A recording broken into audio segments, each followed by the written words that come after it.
ब्रह्मांडाने श्री स्वामी समर्थांना सर्वांच्या सर्व म्हणजे एकूण 23 सिद्धी केवळ वश होत्या असे नव्हे, तर त्यांचे त्या सर्व सिद्धींवर कमालीचे प्रभुत्व होते. जरी त्या सर्व सिद्धी वश होत्या, तरी त्यांनी त्या सिद्धीचा उठसूट क्षुद्र कारणासाठी वापर कधीच केला नाही. लोकहितार्थ किंवा एखाद्या व्यक्तीच्या हितार्थ दीर्घकालीन हितासाठी गरज असेल तेव्हाच ते या सिद्धीचा वापर करत असेल. त्यांनी त्यांच्या अवतार कार्यामध्ये अशा अनेक लीला यांनी या सिद्धीद्वारे दाखवलेल्या आहे. श्री स्वामी समर्थांच्या सिद्धीवरील प्रभुत्वामुळे त्यांना भूत, वर्तमान आणि भविष्य या तिन्ही काळातील घटना, प्रसंग आदीचे इत्थंभूत ज्ञान होत असे.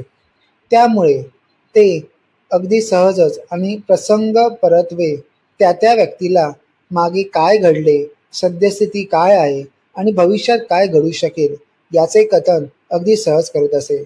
त्यातूनच त्यांच्या सहवास संपर्कात आलेल्या त्यांच्या दिव्यत्वाची प्रचिती येत असे.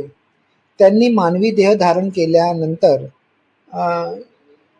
षडीपुवर पूर्णत्व विजय मिळवला होता.